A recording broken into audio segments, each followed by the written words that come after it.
tout, j'espère que vous allez bien. On se retrouve pour l'analyse de BGB. C'est vous qui avez choisi dans les commentaires. Vous avez la possibilité de voter, je vous rappelle, entre Move et Dogecoin. Le coin qui reviendra le plus en commentaire gagnera l'analyse. Et également, n'hésitez pas à me proposer d'autres altcoins que je pourrais analyser. Je vous rappelle encore, le mentorship, il arrive très bientôt, fin février. C'est le premier lien en commentaire épinglé. Tous les liens utiles concernant mon contenu. La seule chose que vous avez à faire pour le moment, c'est de vous inscrire sur Bitget via notre lien partenaire juste ici. Une fois que ça c'est fait, je vous donnerai les modalités pour rejoindre le mentorship 100% gratuitement. Et en attendant, vous avez même un concours ici. Il y a 15 personnes qui vont pouvoir gagner 100 USDT. Pareil, vous vous inscrivez sur Bitget via le lien partenaire. Si c'est déjà fait, vous pouvez déjà participer au concours. Vous cliquez sur ce petit lien, il y a un petit formulaire à remplir. Vous le remplissez et vous serez éligible pour participer au concours. Je ferai le tirage au sort fin février, probablement quand le mentorship arrivera. Alors, pour revenir ici sur BGB, alors on peut voir qu'on était dans un flux qui était haussier, qui était assez important. Encore une fois, on a dit plein de fois, il faut prendre des profits, il faut étaler ses profits sur la montée, parce que ça monte jamais jusqu'au ciel, bien évidemment.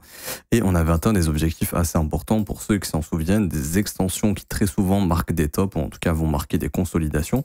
Cette fameuse zone des 5,08, 6,28, et c'est exactement ici qu'on a top. Alors, maintenant, qu'est-ce qu'il faut faire? Alors, première des choses, vous prenez le plus bas du BGB, ici, vous prenez le plus haut, hop, et vous localisez les 38,2.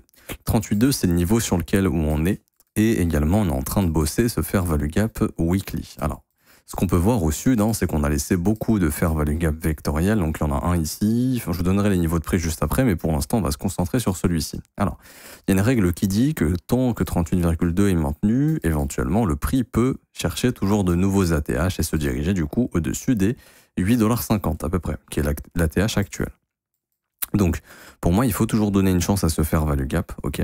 On va localiser une prise de stop évidente, on a un de plus bas weekly, donc là, le prix est pas loin d'une prise de stop complètement cohérente, on voit que c'est cette mèche, donc pour moi, le marché va venir bouffer les stops ici, et si là, on a une belle réaction, là, éventuellement, on pourrait se dire qu'on va continuer de travailler le premier arrêt, et qu'on va continuer de travailler également le fair value gap weekly.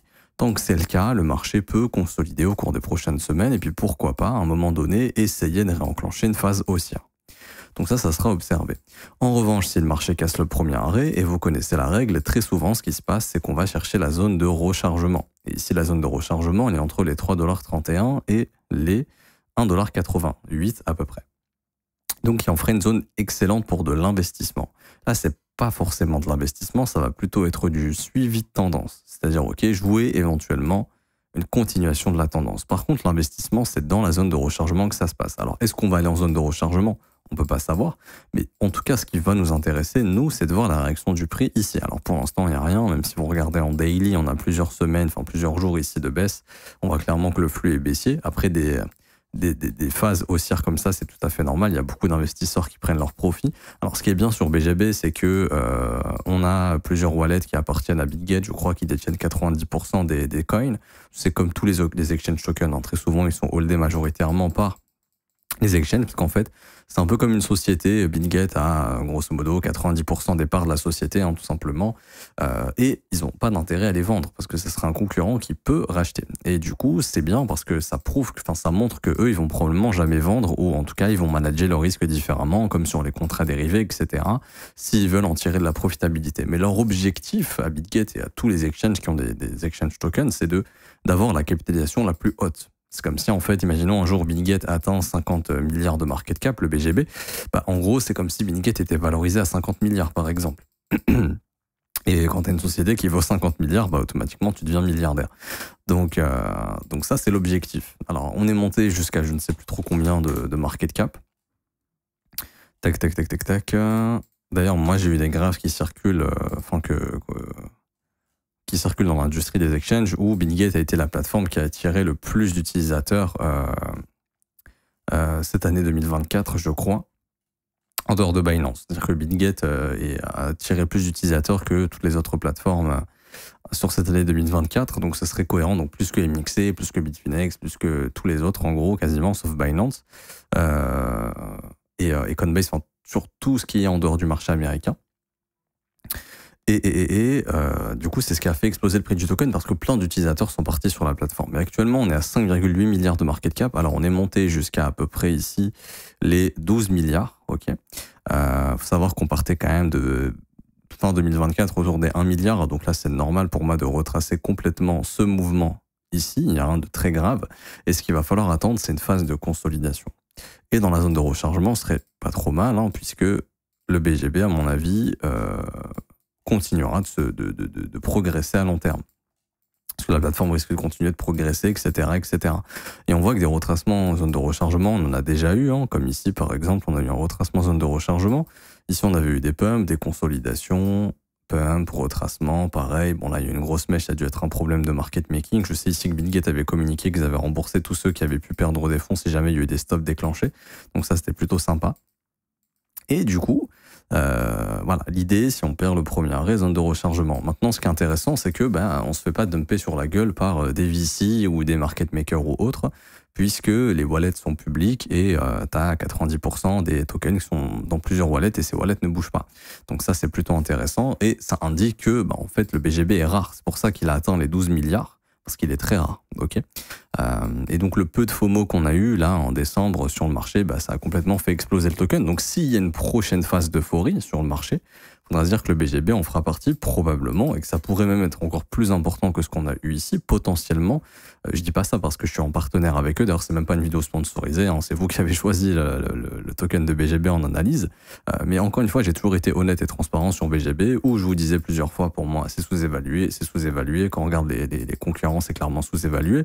Pour moi on est venu chercher le fair price, donc on est venu chercher une valorisation réaliste pour moi vis-à-vis de Bitget. Et maintenant, il va falloir attendre que ça devienne sous-évalué à nouveau. Et pour moi, la sous-valorisation, ça sera probablement dans les zones de rechargement, tout simplement. Donc ici, ça serait entre 3,34$ et 1,90$. Alors, est-ce que ça va descendre aussi bas? Je n'en sais rien. Mais en tout cas, selon des concepts que j'applique depuis plusieurs années, souvent, quand 38.2 est cassé, on va chercher cette zone de rechargement. Et quand on ajoute à ça d'autres concepts, on peut mettre les fair value gap vectoriels, on peut combiner ça avec du volume profile, par exemple. Le marché, très souvent, revient combler les creux. Donc là, on voit qu'on a un creux qui est ici, autour des 3$ à 1,80$. Donc on voit qu'il y a des fair value gap juste ici. On voit qu'il y a un trou ici qu'on est en train de combler. Il y a un prochain creux ici entre 4 et 3,50. Donc tout ça, ce sont des zones que le marché a intérêt de combler. On voit clairement que la zone d'accumulation, elle a eu lieu ici. Ensuite, on a eu l'énorme push. Et donc, ce serait pas con de penser qu'il y a moyen de revenir combler ce profile avant de redéclencher une future phase haussière. Et là, on peut voir qu'il y a eu probablement un petit peu de distribution parce que le prix, vous voyez, a bloqué sous ce niveau encore de chandelle des 7,15$. Donc, tu as probablement des algos de prise de profit qui ont été déclenchés ici. Donc moi, en tout cas, c'est ces zones qui vont m'intéresser. Et ce qu'il faudra observer en daily, vous voyez, là, il y a un gros trou quand même, il y a beaucoup de fair value gap. Ce qu'il faudra observer, alors, comme je le dis, soit on prend les stops et on maintient le premier arrêt, tout va bien, on repart au nord, premier scénario. Pour l'instant, il est toujours pas cassé pour moi. En tout cas, on est en train de le travailler, on est à côté, donc il n'y a pas de RS pour l'instant. Maintenant, si ça casse, à ce moment-là, il faudra s'attendre à un retour zone de rechargement. Et quand vous verrez des structures haussières, là, on pourra repartir à la hausse. Okay, et on peut voir qu'on peut tracer cette trendline baissière, ici. Tac, on va mettre ça en rouge. Hop. Et il faudra attendre éventuellement la rupture de cette trendline, une acceptation de l'autre côté pour qu'on puisse repartir. Donc ça pourrait prendre du temps, ça pourrait prendre plusieurs mois, un trimestre, 2 trimestres. Mais ensuite, quand la volatilité va rebaisser et que le token refera des structures haussières, donc par exemple comme ici, hein, hop, petite trendline baissière, rupture, structure de l'autre côté, on est reparti. Vous voyez, ça passe souvent par ces phases de consolidation. Donc ça, c'est long. Là, ça a duré de mars jusqu'à octobre 2023, nouveau pump. Ici, on a une consolidation de août jusqu'à à peu près octobre, novembre avant de réaccélérer. Donc ça peut prendre du temps. Ok. Donc ça, faut bien le comprendre. Et puis, plus les mouvements sont volatiles et paraboliques, plus les corrections peuvent être également profondes. Et en soi, ça reviendrait juste en zone de rechargement. Et quand on reverra ici une belle structure comme je viens de le dessiner, hop, une phase d'accumulation, là ça pourrait repartir. Alors regardez pas forcément les dates, hein. Voilà, je dessine à main levée, ça pourrait arriver en 3 mois, en 6 mois, en 2 mois, ça se trouve ça prendra 1 an, j'en sais rien, mais ça serait une bonne opportunité. Il faudra attendre que la volatilité se calme. Là on voit qu'on est venu chercher des pics de volatilité extrêmes. Les bonnes opportunités, c'est quand la volatilité diminue, même en échelle hebdomadaire. Vous voyez, là il y avait une volatilité extrême, on a calmé la volatilité, on est reparti, donc il faudra attendre une chose assez similaire. C'est pour ça que je pense que ça prendra plusieurs mois éventuellement. Ok. Et tout simplement, il faudra alors soit ici, hein, soit le premier arrêt casse et ça sera en zone de rechargement, soit le premier arrêt va être maintenu et ça va se faire ici. Et là, il y aura la futur signal de continuation. Et quels seront les objectifs? Alors là, on ne peut pas encore les avoir, ces objectifs-là. Ok. Il Faudra attendre de voir où est-ce que se forme le bottom. Par exemple, si le bottom il se forme pas très loin de ce prix, allez, on va simuler qu'il se forme sous ses plus bas dans ce fair value gap. À ce moment-là, les prochaines zones, ce sera du coup des zones d'extension. Ici, ça sera entre 11 $ à peu près et 12,40 $. Maintenant, si on va chercher plus bas, par exemple les zones de rechargement, ben, ça va étendre les zones ici entre 12,50 $ et 14,88 $. Okay. Sinon, autre possibilité, c'est de prendre tout ce rallye haussier. Alors, je vais éviter la mèche perso. Et ça va être de tracer comme ceci des zones d'extension. Et là, ça sera entre 13 $ et 16 $ à peu près. Donc, c'est un peu ces objectifs suivants. Je ne sais pas si en logarithmique, on a éventuellement des petites trendlines à tracer qui peuvent nous aider. Est-ce qu'on aurait une sorte de canal, par exemple, ou une trendline qui revient beaucoup sur BGB, pourquoi pas, peut-être ici. Essayer de checker, non. Là, on n'a rien. On va essayer de checker ici. Ici, bon, éventuellement cette trendline. Ce serait ça. On va essayer de voir s'il n'y a pas un canal, par exemple. Canal long terme dans lequel on pourrait éventuellement rentrer. Ouais, déjà, on peut voir qu'il y a ce canal en logarithmique, ici. Ce canal a été cassé à la hausse. Donc ça, vous voyez, ici, on peut dire qu'il y a eu un excès. Que le marché va essayer de repricer autour du canal. Et en fait, on pourrait progresser comme ça. Hop. Plutôt comme ça, on pourrait progresser. Et oui, on voit bel et bien que y a un canal qui s'est créé ici en logarithmique, vous voyez, hop, hop, hop, hop, hop. Donc quand c'est sur le bas du canal, c'est des prix très intéressants. Donc là, ça serait autour des 1,70 $, 2,20 $, ça dépendra de quand est-ce qu'on y reviendra. Donc ça, notez, ce canal, ça peut être intéressant. Donc ça a été un excès. Donc là, on est dans une phase d'excès, que le marché en fait va revenir évoluer dans ce canal éventuellement et que on retournera dans le haut du canal, donc on recassera le canal pour former un excès, mais que sur du long terme, on continuera en fait de monter progressivement dans ce canal. Ce qui, par exemple, pourrait indiquer que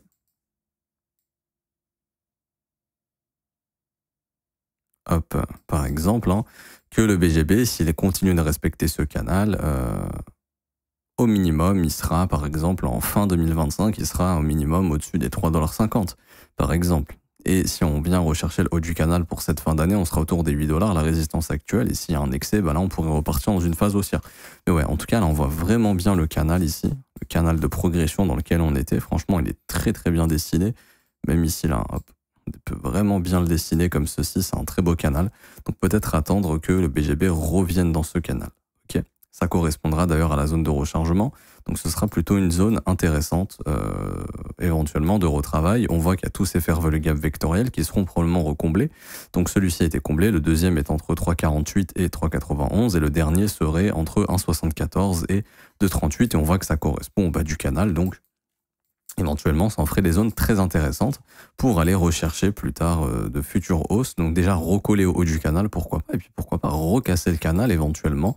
De toute façon, c'est simple. Si le gros du bull run est devant nous, si ce bull run n'est pas fini, il y aura de plus en plus d'utilisateurs crypto. Donc tout naturellement, des utilisateurs qui vont aller sur BitGet. Et plus il y a d'utilisateurs sur BitGet, plus il y a de gens qui peuvent acheter du BGB, plus il y a de gens qui peuvent acheter du BGB, plus les prix peuvent augmenter. Ok. Donc voilà un petit peu le topo. Moi, j'ai pas plus de choses à dire.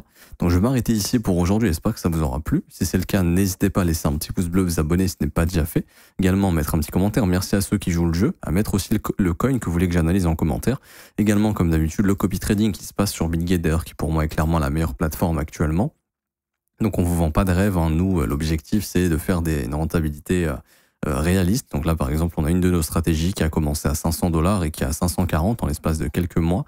On vise 44% de rendement annuel. Il y a d'autres stratégies qui peuvent viser 20, 30, 40% également au niveau des stratégies LIM. Il y a d'autres stratégies qui peuvent générer un petit peu plus. Donc ça dépendra de l'état du marché. Bon, en tout cas, c'est gratuit. C'est le premier lien en commentaire épinglé. Ça vous ramène sur cette page. Vous avez juste à vous inscrire sur BitGet via notre lien partenaire. Il n'y a absolument rien à payer. Vous conservez 100% des gains. Ensuite, vous cliquez sur rejoindre copy trading, un petit formulaire prénom, email identifiant BitGet. Vous cliquez sur rejoindre et ensuite, vous avez juste à regarder ces 4 vidéos sur configurer le copy trading. 1, 2, 3, 4. Les 4 premières, en fait, c'est des tutoriels qui vous montreront comment configurer la plateforme. Notre plateforme à nous de copy trading pour nos stratégies algorithmées et manuelles. Et puis, vous avez aussi, bien sûr, l'école de trading. Si vous voulez rejoindre le groupe privé de l'école, le Discord privé, avoir accès à la formation de l'école, qui est la formation la plus complète en 19 heures de cours vidéo, 8 modules qui vont vous former de A à Z. Et vous avez aussi les témoignages des membres légèrement plus bas. Donc, Donc les prix, c'est 49 € par mois, c'est sans engagement. Vous avez aussi les offres 3, 6 et 12 mois, si vous le souhaitez, qui elles sont moins chères, mais qui sont des paiements one-shot. Il y a aussi les paiements en crypto, mais ça c'est sur le Discord. Également, vous pouvez rejoindre le Discord si vous le souhaitez, juste ici, rejoindre le Discord pour échanger avec la communauté. En tout cas, je m'arrête ici. Bonne journée à tous. On se retrouve très bientôt. Ciao, ciao.